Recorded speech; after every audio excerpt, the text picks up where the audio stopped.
Yeah, so hi everybody. Yeah. So yeah, I think we were just getting started. To continue on, the talk that Dhammarato started last time, which was, observing ourselves like, as if we were dead, that the body isn't actually mine, and we're watching it go through what we usually do. And I was just saying that like it's the most apparent when you're sitting in a long meeting and you're just kind of spectating, so to speak.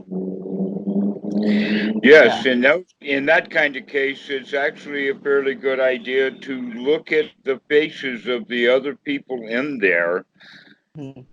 to see what their reactions are to what's being said, because that's the part that's the most important, and it's the part that nobody's paying attention to. I see. Like to what's being said, like, or like the reactions to what's being said. I see. Right, right. Almost everybody in the room is paying attention to what's being said, Hmm. which is not the That's important thing. The actually. important thing is the reactions that the general group will be having.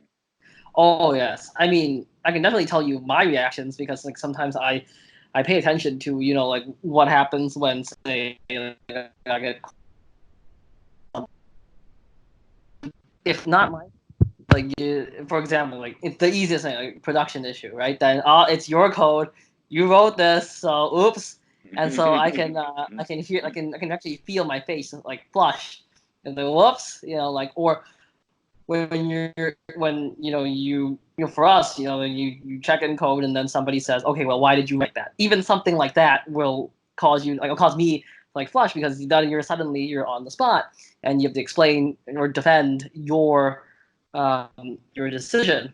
And so I can find that if not mindful, it's easy to get into stuff like places like this. Yeah.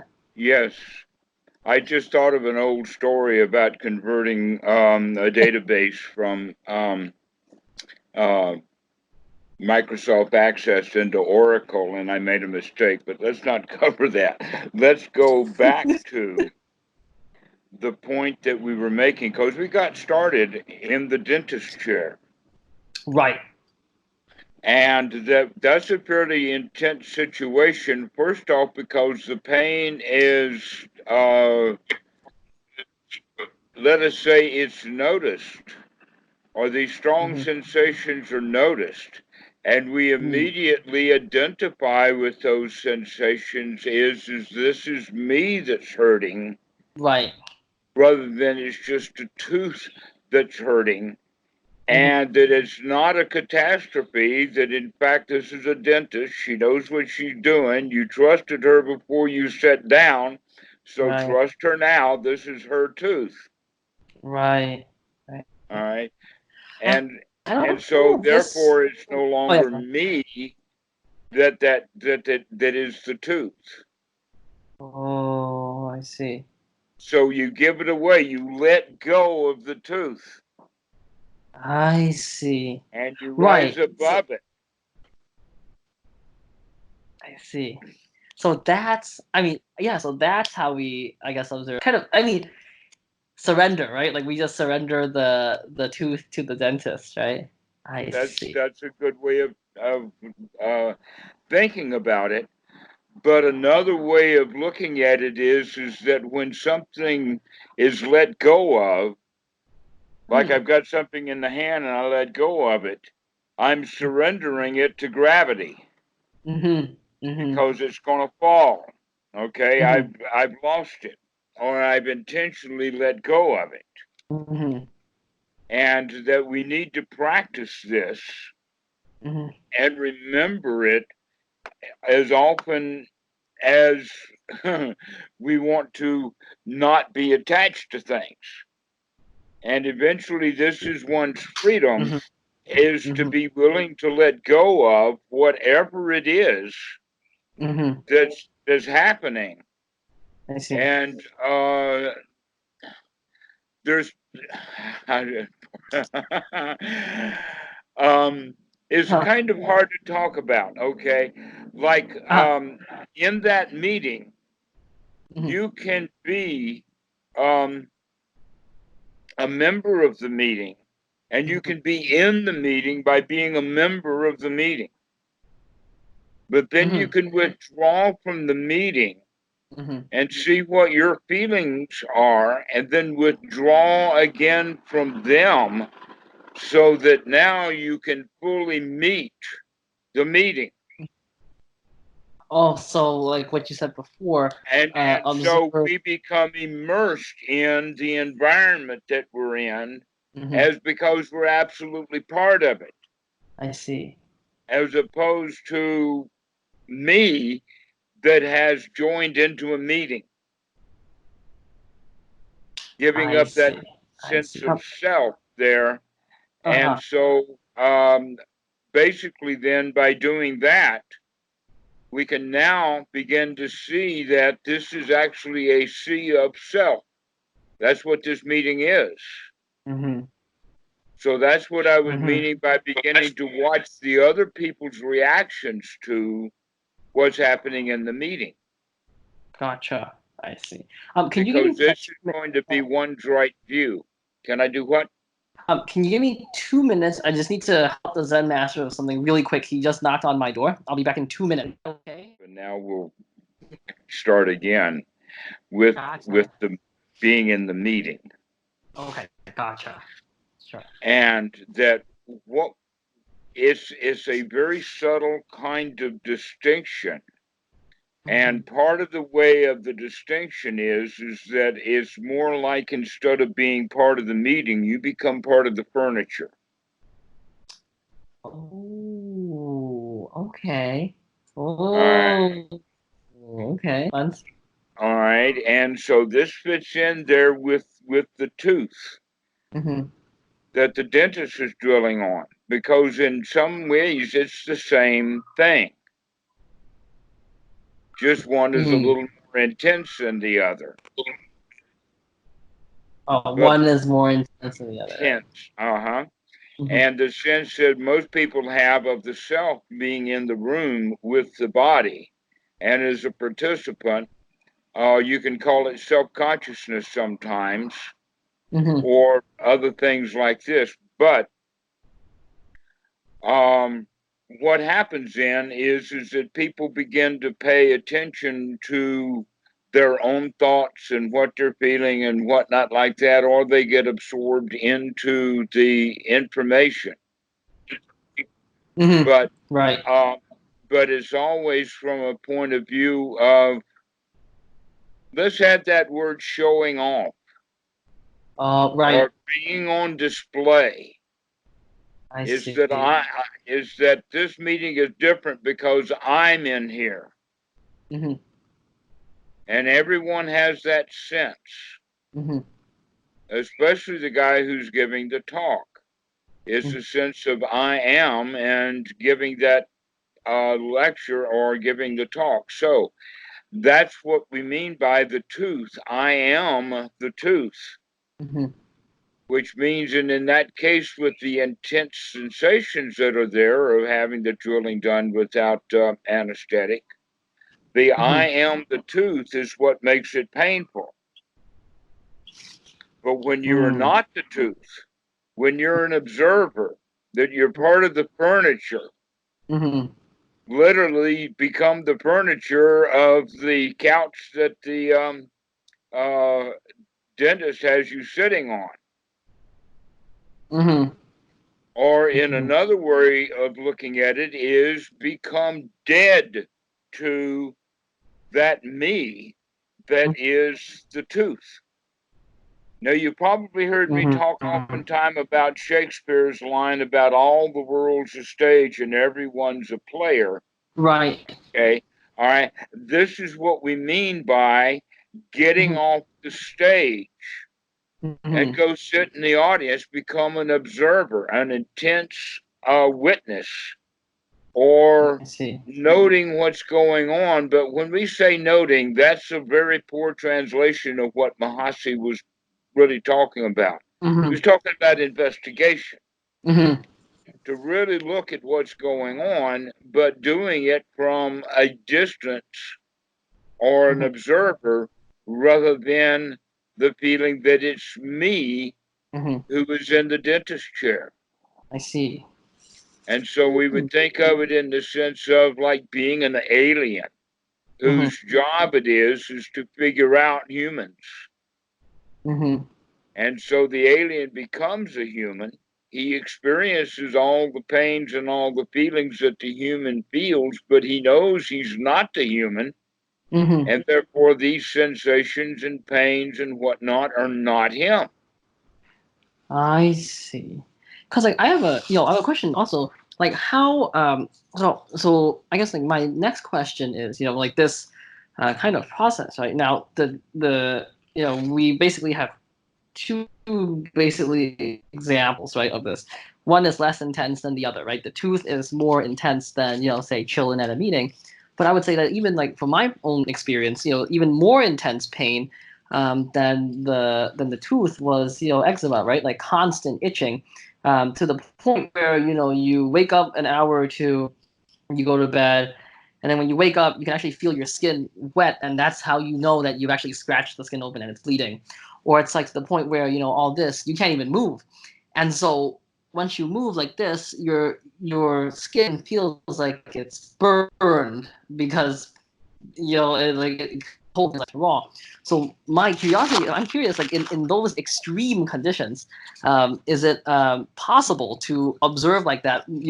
Mostly Yes, because I never. let's talk about that and go into it slowly. All right. The first point is that the dentist chair drilling on the tooth sensation has the same quality of intensity that the eczema does. I see. In the sense that that's not the same it's not the same sensations at all, but the feeling of intense disliking is still there. Right. And that intense disliking is actually buried deeper in the mind than the frontal cortex, because we can think about, oh, well, I can handle that. Yeah. All right, we can intellectualize our way right through it, while deeper inside we have an intense aversion to it. Correct. Exactly. All right. Now, during the night, you've just, in fact, mentioned again that during the night, that part of your mind is still awake. That's what's doing the scratching. Exactly. And so a way to protect yourself would be by wearing mittens during your sleep. Oh, it's very smart. It knows how to rub the gloves off, or actually just put the gloves on the skin. That happens once as well. Because I feel like it's a perfect storm because when you can't really get enough sleep, your frontal cortex is at its weakest, and coupled with repeated intense aversion, we have to basically practice or practice mindfulness all the time if we are not to succumb to the intense aversion. Exactly so. Now that here's the question on that one: are you still experiencing that eczema? Oh, so I'm unfortunate. So I have medication, so it's like mostly managed. So I'm very grateful for that because you will probably see a lot more splotches here and there if like the eczema comes back. Well, because the medicine is working and your attitude is that the medicine is working, that gives you more of the lion's position that we can manage this eczema, that it's not something that you're under. Oh yeah, I mean, I But at remember. one time you felt like that you were under it. Oh Did it? yes, I think like 3 years ago. I think before I found you, yes, and before the medication was actually out because it was a research. It was still in a research or like a stage. Yeah, like it was terrible. I remember getting only 1 or 2 hours of sleep and then showing up to work the next day, and my face is actually quite different than now. It would actually you would actually see like a huge like red patches here, and it would actually hurt to turn my neck or blink because the skin was raw. So that was next level. Well, I'm glad to hear that that's finished, that you've got good medication and that you've got good attitude about it. All right. So But what? you know Oh what yeah. it's like. And so that's a point, is that that intense disliking Mm-hmm. for it also puts us in the position of that it's not just eczema on the neck. That eczema is on me. Yes, exactly, exactly. Okay, that it's not that the dentist is just drilling on a tooth, she's drilling on me. Mm-hmm. Mm-hmm. Exactly. And that puts us then in the victim's position, and that we Mm-hmm. go around with that position and we go around with that mindset, Mm-hmm. Right. that attitude. For some people, do it for their whole lives in almost every case. Right. There is no time when they feel like a champion. And Mm-hmm. so the normal way that people deal with Mm-hmm. this feeling like that it's me that's being drilled on, Mm-hmm. or it's me that's the eczema, or Mm-hmm. it's the me that's on the spot, just like it's Mm-hmm. my code. Mm-hmm. No, it's not Oh, your code. It's just code. I see. Right.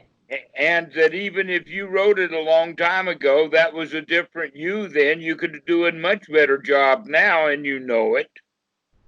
And Right. so it's still Exactly. not your code, not the you that's in this present moment. Mm-hmm. But we do that. We attach ourselves to things. So this is a really clear example. I thought Yeah. I'd come back to it when you mentioned that. Okay. Uh-huh. Uh-huh. Yeah. And so that's where these feelings come from, is Mm-hmm. because it's me that's being attacked. Mm-hmm. Exactly. All right. So that means that we're back up on the stage. We're back up showing off. We're back up saying, this is me. I am. Mm-hmm. Or what Descartes said, I think, therefore I am. All right. And what am I thinking? I am that pain. I am that tooth being drilled upon. I am that code Mm-hmm. Mm-hmm. that is criticized. I am that eczema.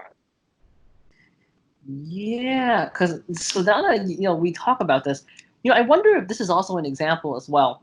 So for example, when we remember to come back to the present, I have on occasion that and come back for the present. There will be another thought that follows that says, yeah, like I have to keep doing this, like that. I mean, technically, we really think about it. The remember actually already happened, and then now comes the thought saying, yeah, you like I have to keep doing this. I have to, right, Like, oh exactly. And yes, so like that. bring I that have self to. right back into it. I see. Right. Right. In the sense of, I have to keep doing that means that this point right now is not good enough. I demand to have it in the future also. Correct. So right, that's already after the satisfaction actually. So it's actually kind of subtle, but I have seen this like several times actually. Yeah. I see. Good. That's what the real teaching then is all about. That's what we talk about in the sense of not anatta, as if Mm-hmm. there is no self in a philosophical level. Mm-hmm. What it really means is stop being a self right now. Mm-hmm. Mm-hmm. Anatta. Mm-hmm. Stop it. Let go of it. Stop clinging right now. Mm-hmm. Because it's through that clinging that we become I am that code. I am that exact eczema, or I am that Mm-hmm. actor on the stage, or I am that Mm-hmm. toothache. And I call it a Mm-hmm. toothache because it's me that hurts, not just the tooth. The Mm-hmm. tooth is screaming. Okay, the tooth is screaming. I see. I trust that the tooth is going to be better off. And so I'm Mm-hmm. going to let the dentist do it. Now, this is one thing about the tooth that's different than Mm-hmm. the eczema. Mm-hmm. And that is at any point in time, Mm-hmm. due to the instructions of the dentist, all I need to do is raise my hand. And she'll stop. The eczema is not going to stop because you decide that it's too much. I see. Right. Exactly. And so Exactly. you want it to go away, but you have no ability to make it go away, just like you have in that moment of the code when they're criticizing your code in the meeting. We feel like that I can't escape from it. I can't get away, that it is Right. me. I don't have a choice. But Right. now we have to reckon, we keep waking up over and over. I have a choice to let go of this. I have a choice to not be the self. I have a choice to not be that tooth. Okay? Right. So becoming that observer. Another way of looking at it is an alien that is there inhabiting a human body because he's doing research before they invade the planet Earth or something. All right, another way of looking at it, which is even a tad more magical, is to think about, oh, you actually exist in a future time. And that you're coming back to the past I see. to solve some puzzle or do something cool or whatever time machine that you're in, or that it's an actual past life and you're just reliving a past life. In that Oh, but case, that. in that case, That's. then it really is the tooth is not mine. That tooth is actually dead, buried in the ground right now, or up in I. flames. But that tooth is no more in this present moment, so the sensations that I'm experiencing are not real. Whoa. I see. I see. Okay, so this is one way to look at it eternalistically, but now we can also look at it kind of atheistically in the sense of I'm dead. Right. I'm actually completely dead. And because I'm dead, which is another way of saying I've gotten off the stage and I'm in the audience now. I'm no longer a participant. I'm no longer there to show off that I am. I see. And so the alien first and then the future life. And now we can recognize it from the reality of the situation is, oh, if I'm merely an observer, as if I were dead, as if I were not here. And yet I am here because I'm experiencing everything that's happening here, but now I can truly experience it because not any piece or part of it is me. I see. I am not that tooth, which means now I can focus more on the hands, on the body, on the breathing, on the sounds of the room, and all of that kind of stuff, and not pay any attention to that which I would normally cling to as me.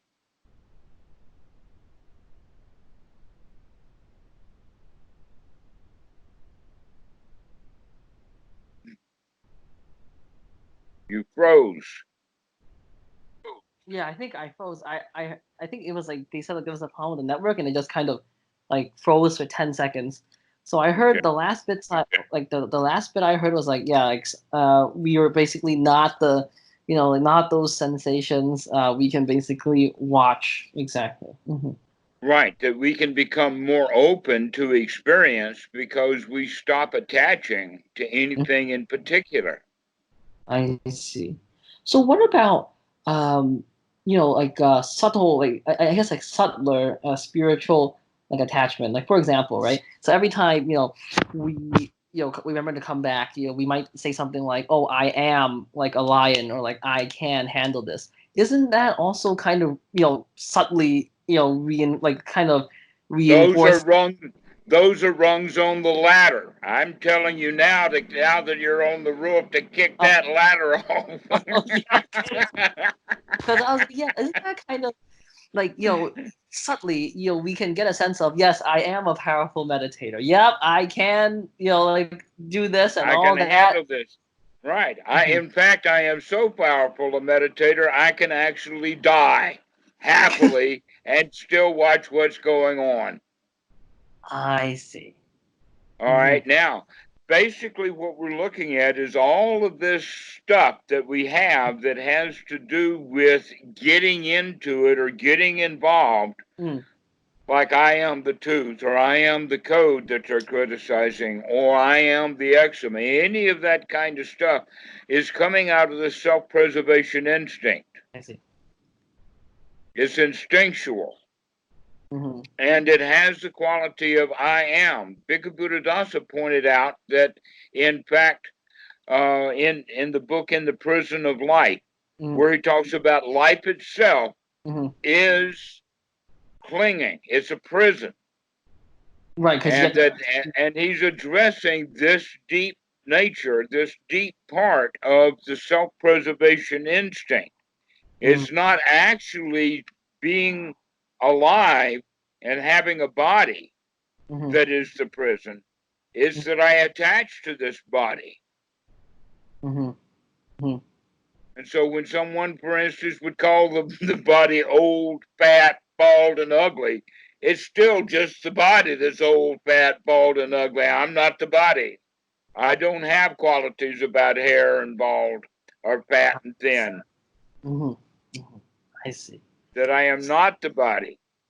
So yeah, like it seems to be, like through the discussion that we have here, it seems to be that like this instinct is definitely more deep-seated than say anger. I feel like emotions like that can be changed relatively easily if you catch it in time.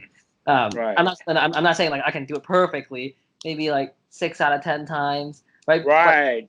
This one actually has to be planned for and the skills developed, continuously developed, because it is the most subtle. This is the really deep stuff. Exactly. And that we can, it's actually involved in several of the high fetters. It's involved with restlessness. It's involved with conceit. It's a lot involved with conceit. It's also involved with rupa and arupa raga. And it's also involved with ignorance. So it covers all 5 of them. Why ignorance? Is because we want to know. I am that ignorance. And it's hard to let go because there's so much that we don't know. Really. There is, because one thing, we're not investigating well enough. If we were actually investigating, then we would really see a whole lot more. But the more we see, the recognize there's more that's unseen. So is that why, like in a lot of the Zen, koans and things like that, like the Zen master's like, why are you like searching around for enlightenment? Because we identified with the ignorance, and so we were like, I gotta know. When the whole point that's why they were like, if you ask, then you don't got it. Like you're like, oh, okay, I got. I see. And so those kind of questions are not me. I don't have to ask questions because always the answer is going to be not sure. We don't know. Now, about that point about the word enlightenment, it depends upon how it's spelled. It depends upon how it's defined. It depends upon what moment, who is defining it, because it keeps changing, even inside one's own mind. Exactly. It's not that I am enlightened or I am not enlightened. That keeps being the question, but the word enlightenment is a moving target. Yes. Exactly. And because of that, so am I. I see. And so we're chasing a target. So, in fact, asking the question, the obvious answer is not while you're looking for enlightenment, you're not. When it becomes an irrelevant question. I see. That's when we're getting someplace.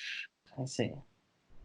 So yeah, like now I'm beginning to to wonder, right? Like to basically investigate this higher fetter, because for example, I mean even now when we were talking about when we wrote the code, it's not me. Like I could see thoughts saying like, well, somebody had to think of this, or like like sensations of what if you're hungry, this that. So it seems like, yes, this is far like deep-seated, very instinctual. But usually it will happen first, and then the mindfulness will catch it in the act already when it has progressed because it is so deep-seated. So now I wonder what like more detailed investigation needs to be done to Okay, catch. here's the way that we do this: is we begin to practice it Mm-hmm. uh, prematurely Prematurely or in advance. in advance. I see. Okay, in the sense of, and each person can find their own language for it, but a very good way of looking at it is to be dead, I see. completely dead, Mm-hmm. and that the me that's in this body is dead, Mm-hmm. Mm-hmm. and the body is still alive and functioning. And it's got a frontal cortex and it's got an anterior cortex with all of these feelings. And our job Mm-hmm. is to merely watch, to Mm-hmm. observe, to So keep the investigation going. I Now, see. here's the side benefit of the being dead. Mm-hmm. They talk about it in the sense they write it on tombstones: rest in peace. Right? Thing. All right. So that means that when we're dead, we can rest completely. Ah. So There is nothing that can be thrown at us mhm. because we're dead now. Huh. So for example, like what about like tasks that demand like say great mental concentration, like programming, for example. So now this gets kind of interesting, right? Because oftentimes when programmers like us are faced with a problem, we think, oh, we should do this, and that when we think of the program, right? So are we in essence saying that, like, for example, like I get a problem and I'm coding the problem now, and I'm watching the thoughts go by, I'm watching the thinking process or the thingy that thinks that, okay, let's do this, A, B, C, and D, and so the challenge then becomes to remember to watch that going and I can code, but like not to identify say, yeah, let's have it do this. I'd like to do this, and that. Is that like what we're getting at here as well? Like that's also interesting, right? Because if all the Yes, except in some ways, coding is a whole lot easier now. For instance, you code on screen and your compiler has Mhm. that code. You're not doing it in a text. Oh, that's true. That's true. All right. So if you're making syntax mistakes, Hmm. the compiler is going to catch it for you right there. And I mean, honestly, In the old days, we could not be so sloppy because the computer. In other words, we write the code today; it may not even get to run until tomorrow, right. and I may not have but 3 or 4 runs before, let us say, in school, the assignment is due.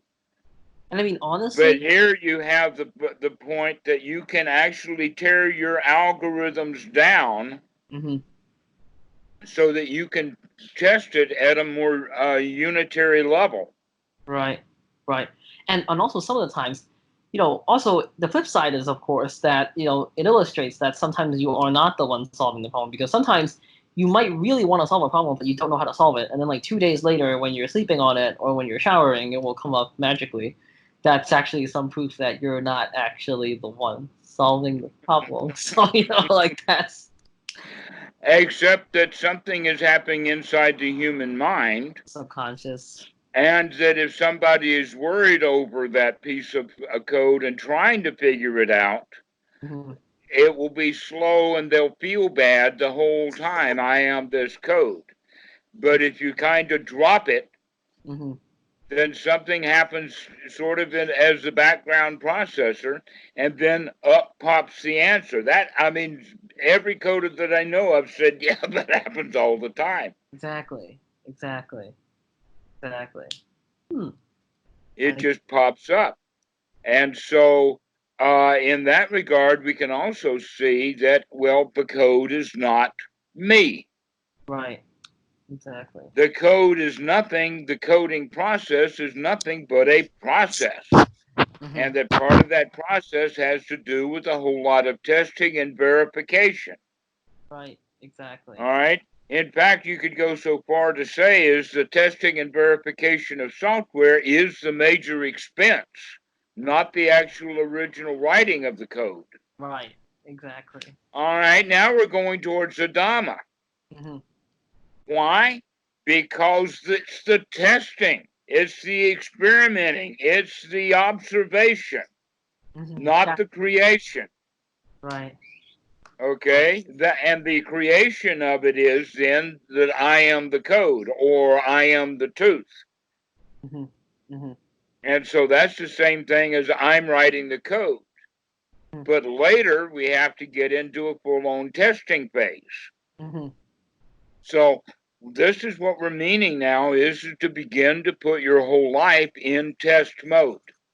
Mm-hmm. Mm-hmm. Test the observations, right? Test trying to, be dead and still live in a sense. Keep watching. This is the sum total of noble right view. Mm-hmm. Mm-hmm. The mind is noble means the mind is attached or detached. It's drawn above. It's as if the mind that clings is dead, Mm-hmm. and what is left is a mind that does not cling. Mm. And so it's above. It's supramundane. It's Mm-hmm. above the fray. It's not part of the crowd. Exactly. Exactly. And so we have to keep practicing that Exactly. because the natural tendency is to cling to all kinds of things. Exactly. Exactly. That Cut back. people are in, but we begin to see that we're clinging to this, that, and the other thing, and including the clinging to the I am. Mm-hmm. This happens often in meetings. Mm-hmm. Rarely do you have someone who is really merely an observer. Mm-hmm. Even those who claim to be an observer because they're outside, they're not just observing, they're also being very judgmental. They were probably sent in by the big boss. I see. Gotcha. All right. And so everyone's got their own agenda. Mm-hmm. Mm-hmm. That's what we mean by the role. Mm-hmm. Language is difficult here, but we can begin to look at it through understandings like everyone's got an agenda. Mm-hmm. Everyone has an identification of who they are, Mm-hmm. which means that everyone has a role to play while they're on stage. Right. Right. Mm-hmm. And that we attach to things like a tooth. So when the tooth is drilled on, I don't like it. Rather than it's just really intense. But that tooth can handle that intensity. And I'm going to lay here and just be happy and deep breathe and leave the hands loose, not tightened up, no unrelaxed part of the body. That I started practicing this many years ago when I went to the dentist, many years ago, and recognized that I was holding on to the handles. Now the dentist chair doesn't have handles, but I imagine that they stopped putting handles on it because the people were wearing them out because they were grabbing and hanging on to them. And so that clinging that we're doing it while we're sitting in the dentist chair then actually is manifest literally with the clinging of the hands to holding on to the furniture. And so this is why I was mentioning to keep relaxed, pay attention to what the body is doing, but it's not you or your body, just like it's not your tooth that's being drilled upon. That I can become dead to that tooth. So now I wonder, for example, so is there a difference between, say, okay, so if I understand this correctly, because I want to make sure that I actually understand this before I go around trying it. So previously we've been talking about the important part is to remember, right? Because when we remember, that's how we deal with most everything actually that arises in the mind. So now the next step is to try basically to it is remembering, but now it's to preemptively basically like a stronger version to deal with the deeper like self-preservation instinct here. Hmm. Now This is actually at the point when you would say that mindfulness is now becoming unremitting, literally, I see. because So we keep pounding on the point, this is not me. mm-hmm. This is not who I am. So now I wonder, what about, so that's the informal practice, but in the formal practice, what about, are there like, so I've heard of this, but I'm not sure if this helps because I don't know what exactly it is. But what about formally meditating on death or things like that? Does that like reinforce the informal practice of, what we're trying to basically do here? Mm-hmm. Well, meditating on death Mm-hmm. can be done in several ways, and basically it means going from the outside in. I see. Okay, so the first thing Mm-hmm. would be to meditate upon something that you have seen. This is Mm-hmm. why I would recommend people go on YouTube and look at autopsies I see. or look at surgeries. Oh, I've done that. Yeah. Right, go look at them, Yeah. because people will start off doing those autopsies and those surgeries in a queasy way, Mm-hmm. because we begin to identify with that which is being surgicalized on rather than being the doctor doing the surgery. Oh, I We, see. we immediately see ourselves as, I am the client here. Oh, This I is think. my chest being pulled open. Oh yeah, like I've seen videos of people extracting like cysts, and I can actually feel my skin tingling when I watch the thing get like cut open, and then like here's the bulb or something like that. Yes. Exactly, exactly. This is also why when people are in that actual situation, they often will get sick, sick Mm-hmm. to their stomach, Mm-hmm. they'll vomit, Mm-hmm. they'll pass out. All kinds of things will happen because we identify with the corpse. Mm-hmm. I see. But the corpse is still on the outside. But now we're saying, I am the corpse. Mm-hmm. With that, but you see now it's completely different, because they see the corpse as being done this way, as if the corpse itself, for them, being the corpse, is still alive. Mm-hmm. In other words, this is me they're cutting on, not a corpse. Oh, I see. Okay, gotcha. All right, so now, so that's the first thing that happens, and we need to get over that and go down to the next level Mm-hmm. of that I am not the corpse. In this case, I'm the doctor. I see. That just raises just a little bit more. Let's see what the doctor does, because in fact, the only reason why people would be in the room with the autopsy is to learn the techniques of the doctor. Oh, that's interesting. Okay, that's something worth trying. I can watch some more, cyst extraction videos, thinking that I'm a doctor. I mean, I've. Yeah, that you're the doctor. You're not the Oh, corpse. okay, that's kind of fun. Because I did All have, right. watching like root canal, like tooth videos, like basically what they did, because I wanted to find out what was being done, and I had a blast watching those. But like, yeah, I can probably, yeah, okay, that's worth trying. Okay. Now that actually, I'm really glad that we're talking about this, because this is actually kind of the point. When I said give the tooth to the doctor, Hmm. that means now we've got just a tiny bit of curiosity about, well, what is actually the doctor doing Yeah. that results in such tremendous pain here on the tooth, Hmm. that we become more aware of the outside world. So now we're beginning to draw away from that corpse, and now we're beginning to look at it from the perspective of the doctor. Hmm. But the next stage then is going to be, let's work directly with death, Hmm. not a corpse. Oh. Mm. Okay, what is it like for the person who died that Hmm. is now a corpse on this table? Hmm. What is he experiencing? Right. Right. The answer is, he's not He's experiencing not anything. right. He is not out there dreaming about, after they do this, I'll be in a white coffin. Right. Oh, I'm going to have a wonderful funeral. No, thoughts are not like that. That being dead means literally, really being dead. Mm-hmm. Now, so when you're in the sitting meditation, Mm-hmm. that's something to start experiencing. Not that the body is dead, Mm-hmm. or that the body stops breathing, Mm-hmm. or that the body is no longer sensational, Mm-hmm. but rather that you pretend like and observe the body as if you were dead, watching a living body. Mm-hmm.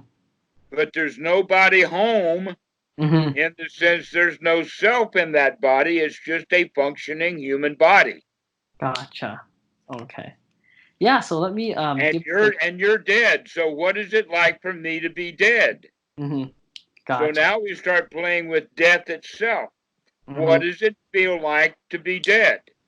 Because believe me, I don't think that people have quite done the math, but you are going to spend a whole lot more time actually being dead Mm-hmm. than you do alive. I see what you did there. Right. Exactly. All right. So here's another way of beginning to look at things from a distance. Mm-hmm. All right. You probably know a little bit about the downfall of the Roman Empire. Yes. All right, with the Visigoths and the